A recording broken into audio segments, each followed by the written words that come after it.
akan nyambung nanti ke bahasan Bapak.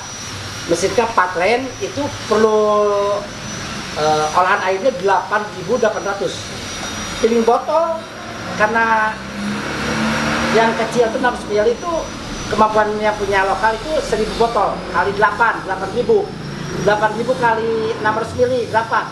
Kalau nggak salah 4.400an lah ya. Sekian gitu ya. 4.400 tambah 8.800 tinggal galon ya Pak ya. Galon yang paling banyak mengeluarkan air. Yang mesin ini bisa 200 galon per jam Pak ya. Ketika main galon harus ada rumus. Ketika sebulannya 1000 botol galon, kita harus punya stok 3000. Jadi 3:1. Itu rumusnya. Kalau botol dengan cup harus punya stok 2 bulan. Minimal 2 bulan. Karena beli bahan baku itu harus banyak, kalau nggak banyak nanti mahal di transport. Ya Pak ya? Setuju ya Pak ya? Oke, ada tambahan pertanyaan silakan. Ini sudah semuanya sama ya dengan depot. Gimana? Yang akunya nanti itu ya Pak, yang dosnya itu ambilnya dari mana? Makassar apa ya? Nanti gini, bahan baku saya akan nanti koordinasi dengan konsumen tergantung wilayah ya. Wilayah kayak Sumatera, apakah dekat Medan, nanti kita akan rekomendasi ke Medan. Kalau Bapak Makassar, dari Makassar ya, Makassar. Tapi kalau memang selisihnya bagus, nanti kita ambil dari Surabaya. Yang penting poin ya, buat konsumen yang mau bikin pabrik itu, lid yang buat penutup cup ini ketebalan minimal 5,2 ya. Berarti yang gampang bocor itu. Kedua, kalau yang aman ya 2,8 gram untuk ketebalan cupnya ya. 2,6 juga ada yang bagus, ada kurang ya. Yang aman 2,8 Pak. Nah, dus kebetulan saya nggak bawa sampel, nanti dus juga harus ada namanya disebutnya itu ketebalannya berapa mili ya, saya lupa lagi, nanti kita kasih spek ya.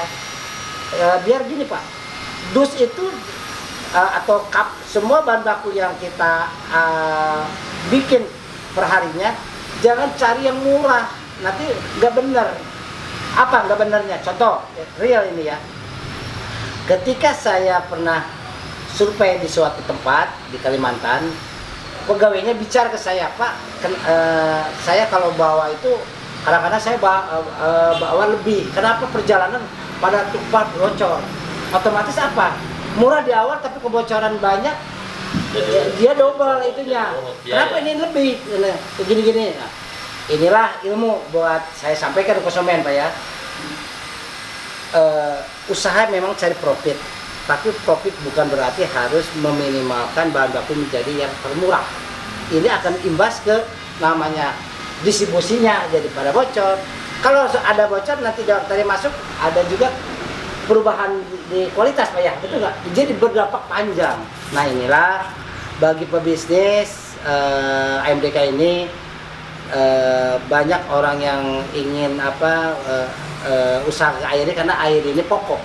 Jadi bagi pemilik sumber air, bagi pemilik mungkin dana, kemudian punya investor, ini ada kayak orang dari Padang ya, saya akan sampaikan bahan bakunya bahan baku airnya sudah bagus, tempat ada, modal nggak ada, ya kan, ingin untuk ini kan buat seorang yang subscriber saya itu biar memantau bahwa usaha itu perlu adanya kerjasama dengan orang. Nggak mesti harus beli sumbernya dulu, betul nggak Pak ya? Ini punya sumber, dia punya apa? Ayo, saya yang punya mesinnya, saya punya pabriknya, berapa nih profitnya? Betul nggak Pak? Sehingga ini bisa makan, kita bisa makan. Yang penting kita MOU seperti apa? Yang penting ini jalan Pak ya. Nah, kenapa? Usaha itu bukan serba sendiri, nggak ada. Betul nggak Pak? Tidak ada yang jago itu bagaimana orang A ya kerjakan di A, orang B ya kerjakan di B. Jadi the right man and the business Pak ya, sesuaikan dengan kemampuannya. Contoh pengusaha AMDK nih, nanti kerjasamanya dengan apa? Mungkin dengan investor Pak, mungkin dengan agen-agen untuk betul nggak Pak? Ya. Karena merek Anda akan didongkrak oleh agen ini kan tinggal berapa besar kemampuannya, betul nggak? Kalau kita kecil ya, bukannya saya menyepelekan kecil, bermain pabrik itu nggak bisa main kecil, karena berat di ongkos, betul nggak Pak ya? Iya. Berat di transport. Jadi perputaran yang besarnya sebetulnya bahan baku. Nah, sekarang konsepnya begini, saya akan memberikan trik ilmu ya, bagi konsumen atau yang ingin usahanya ke arah MDK tapi perizinannya belum dapat, saya sarankan minimal konsultasikan dulu, harus open, karena kalau nggak open kita juga nggak bisa ngomong jawabannya seperti benar Pak ya. Contoh, budgetnya berapa? Kedua, SDM marketingnya sudah terbentuk belum? Nah, ketiga, kalau belum berarti cari tahu dulu supaya apa? Karena kekuatan inilah yang membuat PD-nya ya, orang yang punya duit. Iya. Betul nggak? PD, waduh, saya perputaran barang sekian, keluar sekian, muter kan. Kalau belinya banyak, keluarnya lama, terpendam kan Pak ya. Nah itu satu. Kedua, untuk mensiasati yang modalnya pas-pasan ya di antara 200-300 jutaan, saya sarankan main depot tapi skala pabrik, betul nggak? Jadi skala pabrik mereknya didaftarkan, SNI ini kan kalau depot nggak usah pakai SNI, dengan catatan tidak di stok banyak. Jadi itu syaratnya. Jadi kayak gini lah. Kalau memang ordernya 20 ya bikin 20 ngisinya. Jangan gini, buat besok ngisi dulu, bikinnya seminggu 2 minggu, nggak boleh. Itu aturan pemerintah ya. Jadi ngisinya 200 ya keluar 200. Kalau ngisinya banyak jangan di stok lah, itu depot. Kalau pabrik boleh, karena nanti ada label SNI yang ketentuannya memang dan alatnya juga beda seperti itu. Ada pertanyaan silakan. Yang kalau yang anunya pakai masa expired juga kan MTK-nya? Ya. Dia maksimalnya berapa itu? Oke, kalau depot isi ulang, expired date-nya itu karena sistemnya isi ulang berarti dia beli langsung dipakai, sehingga kontaminasi si air itu selama air itu kena injek oleh ultraviolet dia aman. Tapi kalau untuk pabrik harus ada namanya ilmunya. Satu, yang tadi ikuti higienisnya steril dari ruangan, dari mesin. Kemudian ada tanggal expired date itu 1 tahun ya. Makanya harus berdasarkan FIFO, first in first out, pertama buat pertama keluar. Jadi jangan ngacak. Misalkan gini, kerja bikin gampang tapi jual bukannya susah, tapi perlu proses, betul nggak Pak? Bukan susah. Jadi kalau orang bilang susah, Anda jangan pilih usaha dong, betul nggak? Karena apa? Masalahnya segini susah, sulit, nggak bisa. Wah, jadi istilah pengusaha tidak ada istilah betul nggak Pak? Itu di delete, dihapus. Bisa, karena yang beli mahal itu di atas kita itu apa? Kemampuan, keyakinan, semangat, betul nggak Pak? Saya bisa, saya harus bisa, gitu. Sehingga itu yang mendoktrin otak kita, pasti bisa. Kalau awalnya kita susah, jelimet, bingung, takut, ya susah. Karena itu penyakitnya harus disembuhkan dulu ya Pak ya. Ya, ini di luar konten Pak ya. Ini di luar psikologis lah. Ada pertanyaan lagi?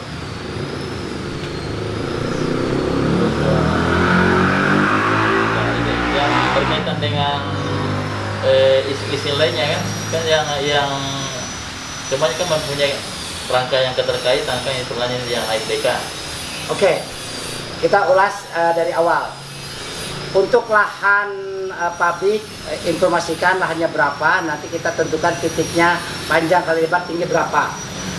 Panjang kalau untuk main pabrik sedang ya, minimal 15-20 meter panjang. Lebar minimal 6-8. Ketinggian kalau bisa 6 ke atas. Kenapa ketinggian harus tinggi? Supaya di posisi ujungnya gudang atau packing, nanti kita bikin kayak semacam rak yang nempel di tembok ya, segitiga ya. Nanti buat menyimpan dos yang ringan, kap. Jadi si posisi atas dimanfaatkan sebagai lantai 2. Paham ya? Ini kalau tinggi Pak ya, disiasati. Kemudian Selain itu nanti ada drainase dalam, jadi tumpahannya dari mesin kita siapkan, baik di ruangan water treatment, di ruangan filling, bikin ruang antara, dan nanti di ruang antara itu ada tempat cuci tangan, ada gantungan pakaian, ada lemari locker untuk operator itu pakai baju kerja. Nah, nanti di sebelahnya itu ada ruang lab untuk AMDK ya. Nanti kalau deposisi ulang pun kalau ingin kayak AMDK bagus juga, karena orang yang melakukan ngisi itu semua steril. Contoh, ininya pakai sarung tangan, ini pakai masker, sehingga apa? Udah ini tidak, ini apalagi sampai merokok kan lebih parah, betul nggak? Inilah contoh kecil yang diabaikan di lapangan. Kayak tadi ya, desainnya deposisi ulang lemari, ketika ngisi nggak ditutupin, betul nggak? Seharusnya ditutup kan? Makanya ketika nanti saya mau menawarkan, Mas, pengisian mau lain daripada yang lain nggak, bukan mendekati, yang kayak mirip AMDK. Nah, sehingga apa? Nanti poin akan konsumen itu melihat, kok barangnya bagus kayak pabrik, kok sterilnya dijaga, kok begini, kok rasanya enak.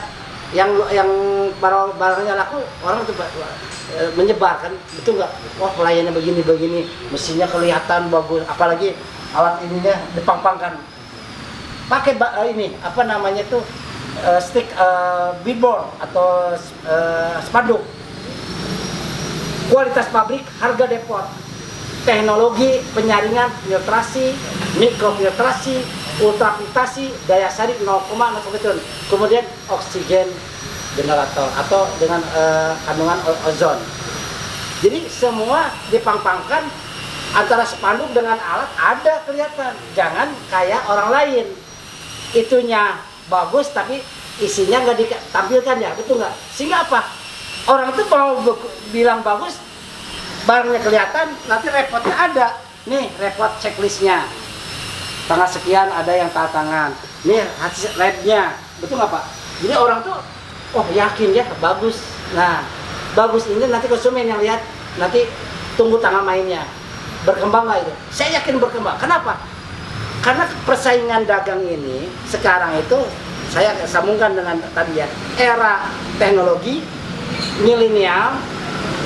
Kemudian kalau kita tidak bermain teknologi, kita ketinggalan, betul nggak? Kemudian rumusan usaha dulu dengan sekarang ada istilah kalau barisan konsumen bakar uang. Nah, ini akan saya pancing pertanyaan, dia juga YouTuber juga ya, mungkin YouTubernya bagian dari mesin lain ya. Silakan, karena Bapak sudah cukup ya Pak ya. Akan saya silakan, ada pertanyaan yang tadi singgung, tadi sudah saya jawab ya.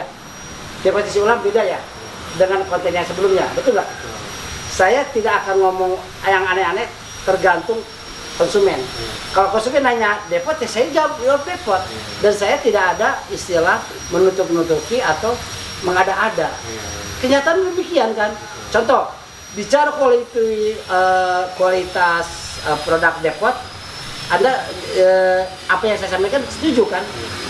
Sterilnya dari mana? Repotnya ada enggak per bulannya atau per 2 bulan? Enggak ada. Ada nggak sidak ini gaji media enggak ada. Yang dirugikan siapa? Pembeli.